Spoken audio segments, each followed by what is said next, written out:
Yet the New River is really low. All this is usually underwater. Consider how severe the drought is and surprised it's not lower. I really am.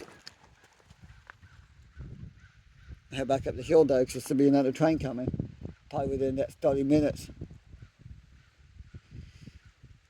Also, I might actually have time to walk this because the two eastbound trains, it's 13 miles from Claremont to Prince, and from Thurman to Prince, I think it's a total of 15 miles, something like that. Which means it'll be a while before the other train gets here. I might have up to an hour before I even get here. Unless there's another eastbound behind this one. Actually, it might be. Sometimes they do that. They've been doing that lately. Between Amtrak and even Amtrak, they've been sending a lot of trains through. I'll go this way anyways. Look for the trail. Because odds of me being able to walk through here like this again anytime soon is pretty slim, because if we got that rain from the tropical storm, a hurricane, which is probably a tropical storm now, becoming the tropical depression, this area will be underwater again. And you can still walk through here. Just have to have waders on or get your feet wet. Because if we get a few inches of rain, I'll never bring the river back up or not, because I don't know how much rain we'll get.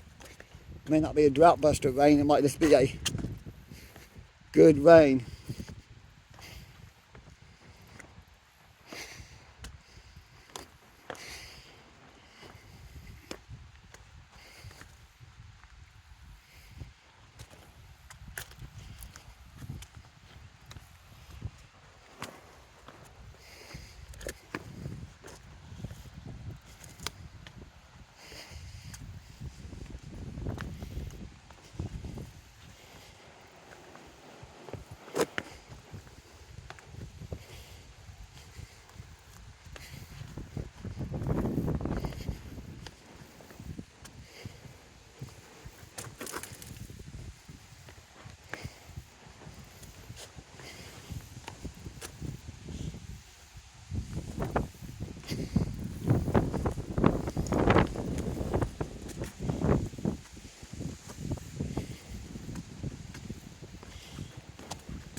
If it goes down a couple more feet, I can walk all the way across here. I probably could back that way if I had a good pair of walking sticks.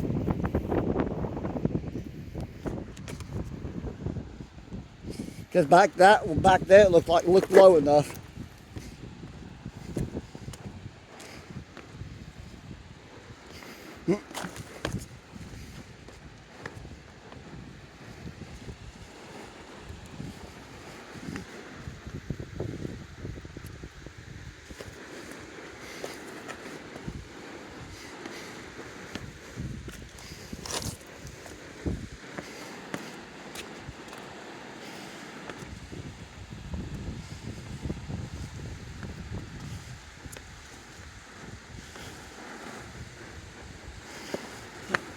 Grief, this is hard. Hey, practice for Voxavenia. Apparently there's a stretch at Appalachian Trail, Pennsylvania. Everybody calls Voxavenia. It's like this. Not that I'll be on anytime soon. I'll be on the near future, but not the immediate future. Because any trips I do this year is going to be, I'm either going to go back to Virginia again, covering some stretches in Virginia that I've not been on yet, or I'm going to go down and hike some in Tennessee or Maryland.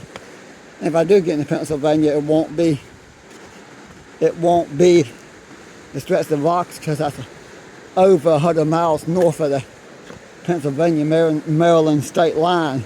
Before you get there, it's just rocky. I think it's north of Dunn Canyon before you get to that part. But I think it's only a few miles. It might be before Dunn Canyon, I don't know. But I do know for sure that I won't make it there this year. I don't have the time or money to travel that far. It's one reason I want my channel to grow and actually get monetized and start making money, so I can afford to do more stuff like that.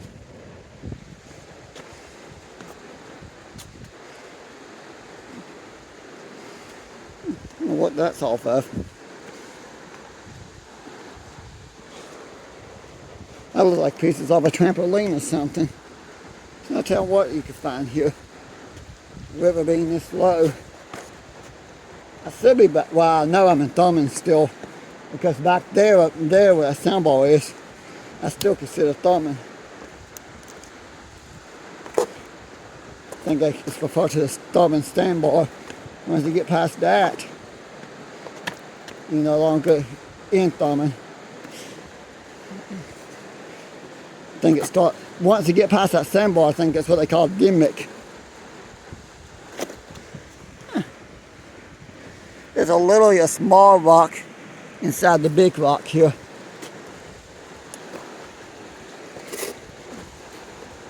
This is murder on your feet. Boy, is this hard on your feet. Was this a good idea? Probably not. Am I having fun? Well, yes, I am. This was a simple fact: when the rains come back and things go back to normal, the water will be as far as that tree there, probably within a few feet of that tree. Because normal river flow, I think it'd be more than knee deep in a lot of these spots, between knee and waist deep, depending on where I'm at the time. Well, this area probably not as much because I'm kind of close to the rock cliffs and the riverbank. I say the river is at least 5 feet below normal, which is really surprising. It's surprising considering the fact how of the drought. Oh well.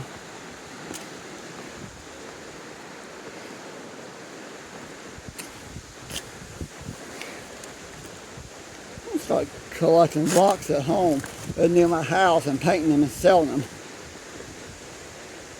Pet rocks is the new fad. You can paint and sell rocks, and people pay good money for pet rocks. I don't know why, but people do.